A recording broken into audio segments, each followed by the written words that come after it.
Harris. All right, Yes. got Coach White here. And we will start with Anthony Dasher and then go to Mark Weiser. Morning, Coach. Thanks for doing this morning.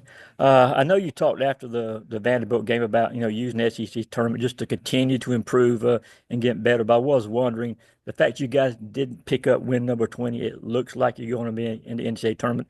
Does that take any pressure at all off you guys about having to win in this thing coming up this week?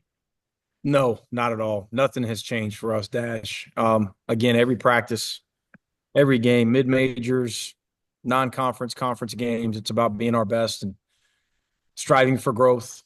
Had a good practice yesterday. In fact, the message yesterday was today. That's it. Showed them. We showed our guys a video. In fact, yesterday of a speech by John Wooden years ago talking about today. And today, that was yesterday. Today's about today. So we've had good momentum because we've continued to improve in a lot of areas, playing our best basketball, having won 4 in a row, and we want that to continue. So we take nothing for granted. The exterior noise has nothing to do with how we operate. Oklahoma is a really good team. It's a great opportunity for us.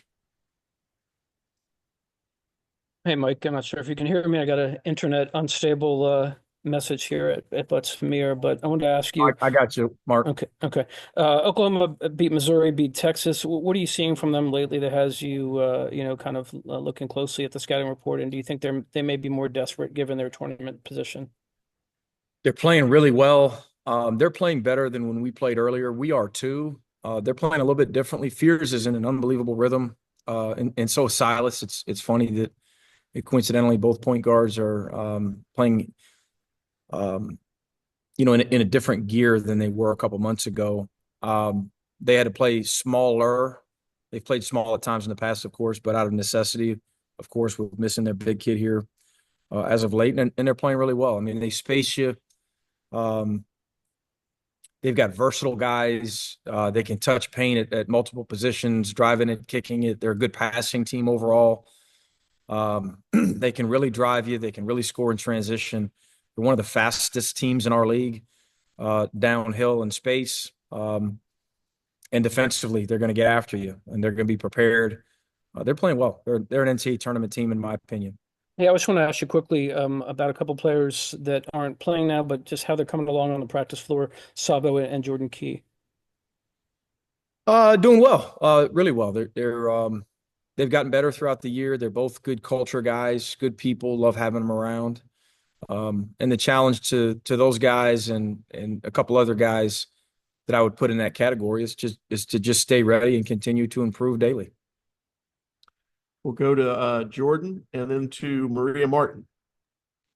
Yeah, Mike, looking at the SEC tournament, how valuable do you think it is having veterans like RJ, like Tyron, who have played in conference tournaments before and sort of understand what it's going to be like? Yeah, we're not exactly an experienced team, and we don't have a ton of winning experience as we've talked about, but RJ provides that for sure. We've tried not to make the stage bigger than it is. It's a neutral site game.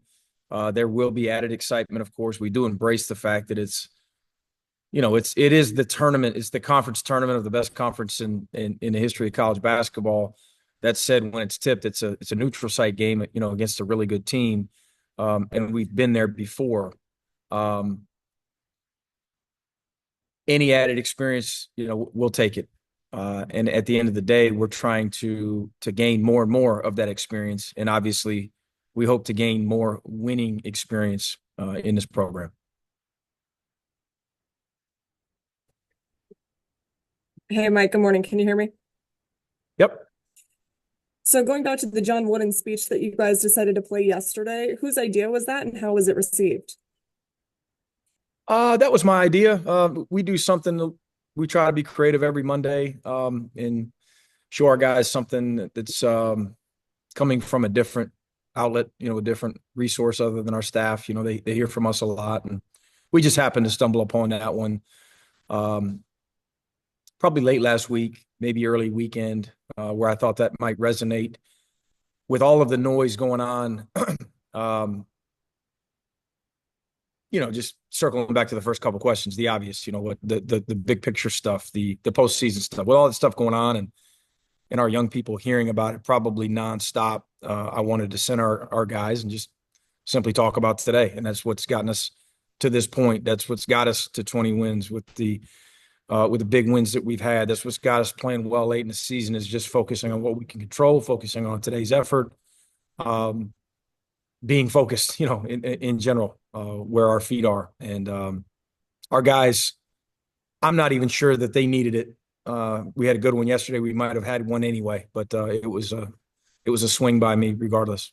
And then you've talked so much throughout the year just about how tough SEC play has been. Heading into the tournament, what do you feel like your guys have done well in SEC play that you want them to kind of resonate in Nashville? Yeah, same deal. Just be incredibly resilient, respond to adversities throughout the game. It's coming. Oklahoma's really good. We have to play really well. We know that. Being in the moment, that's it. One round at a time, one possession at a time, trying to get great shots, trying to get stops, while focusing overall on the fact that our biggest deficiency at times has been our live ball turnovers, our offensive steal percentage. We've got to continue to focus on that area, and defensively, we've got to defend the glass and the attention to detail, the focus with regard to the scouting report with their personnel. They've got very different pieces. Has all got to be on point, and I expect it to be. I expect us to play well, and we'll see where that leads us. Thank you. Yep, thank you. Go to Jack Leo and then Victor Prieto. Hey, Mike, I remember you talking kind of at the top about this, about keeping that intensity high. It's the same kind of week as it's always been, not letting off the gas. I know that Silas is a really vocal leader for y'all. What has it looked like for him this week specifically, out there on the court, just as you're keeping that intensity up? Same deal with Silas. He's been great, ultra consistent, playing as well as just about any guard in our league. He's growing every day. He's grown as a player, of course, made a big jump statistically, with usage, with confidence, all those things. That we all see that, but he's also made a big jump with putting his stamp on this team and on this program, with regard to being an extension of us. He's growing and growing in that area. Was vocal yesterday, as expected. He'll continue to be that today. And I expect him to finish the season really strong.